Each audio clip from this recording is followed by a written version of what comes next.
জিদ্দা থেকে এসেও শেখ সাহেবের সাথে বের হওয়া লাগছে। আসসালামু আলাইকুম রহমতুল্লাহ। যেমনটা বলছিলাম বিকাল ৪টা বাজে মানে আসরের পরপরই রওনা দিতেছি জিদ্দায়। আজকে বসের ছেলের হসপিটালে ডাক্তার দেখানোর ডেট ছিল।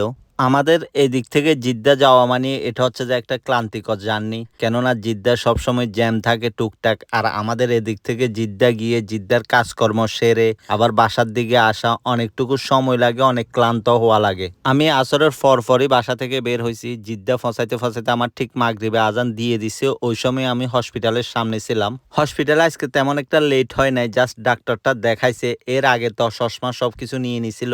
আজকে জাস্ট ডাক্তার দেখানো হয়েছে যে সবকিছু ওকে আছে কিনা, সেই জন্য। জিদ্দা গেছে আর শপিং মহলে যাবে না তা কি হয়? ডক্টর ওইখানে কাজ শেষ করে চলে গেছে একটা শপিং মহলে। অবশ্য ওনারা শপিং মহলে যায় নাই, আমাকে যাওয়া লাগছে। কিছু জিনিস ছিল যেগুলো নষ্ট হয়ে গেছে, ইলেকট্রিক জিনিস চেঞ্জ করার ডেট ছিল, আজকে চেঞ্জ করে নিয়ে আসছি।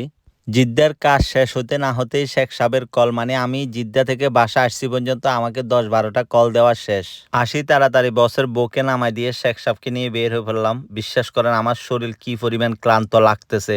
ক্লান্ত বলতে কেমন একটা ঘুম আসতেছে। আসলে রমজানের পরে এখনো পর্যন্ত ঘুমের ঠিক করতে পারি না, কালকে থেকে আবার মাদ্রাসাও। তাই আমি চেষ্টা করতেছিলাম শেখ সাহেবের কাজগুলা যাতে তাড়াতাড়ি শেষ করে ফেলতে পারি। সবার আগে চলে গেছিলাম ওর জন্য ওর জিনিসগুলা নিতে। এরপরে চলে আসলাম পাম্পে, কিছু তেল ফুরানো লাগবে। পাম্পের কাজ শেষ হইতে না হইতে বসের বড় কল চলে আসছে, কালকে থেকে মাদ্রাসা, সো লাইব্রেরি থেকে নাকি কিছু জিনিস লাগবে। পুরা জিদ্দা শহর ঘুরে আসছে, তখন নিতে পারে নাই। এখানে আসছে আর আবার মনে হয়েছে যে কালকে মাদ্রাসা কিছু জিনিস লাগবে। শেখ সাহেবের আরো টুকটাক কিছু জিনিস বাকি ছিল, ওগুলো নিয়ে নিলাম।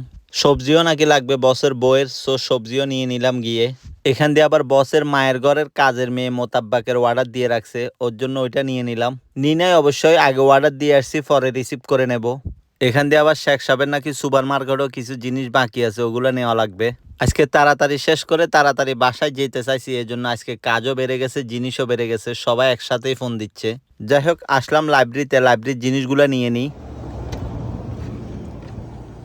সালাম আলাইকুম।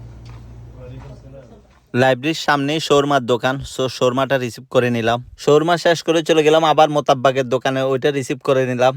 শোরমার দোকানদারে মোটামুটি আমাকে আগের থেকে চিনে, ওর সাথে পরিচয় আছে, সো ওই ব্যাপারে কিছু বলে না। বাট মোতাব্বাকের দোকানে ইদানিং বেশি বেশি আমার যাওয়া হচ্ছে, সো ও সবসময় আমার দিকে তাকায়। আসলে এটা খায় কে, আমি নাকি অন্য কেউ? মূল কথা হচ্ছে যে এরকম নিয়মিত আসলে কেউ কখনো খায় না, এটা একটু এক্সপেন্সিভ। বাট শেখ সাহেবের মায়ের ঘরের ম্যানেজারে কিভাবে খায় সেটা আমি জানি না, ও এত টাকা পায় কই। যাই হোক, ওর টাকা ওই বুঝবে। সবশেষে আমাদুল্লাহ ওদের একটা ওয়াজ শুনতে শুনতে বাসার দিকে রওনা, যাতে মাইন্ডটা একটু ফ্রেশ হয়। আপনারাও ভালো থাকবেন, আবার দেখা হচ্ছে ইনশাল্লাহ। আসসালামু আলাইকুম।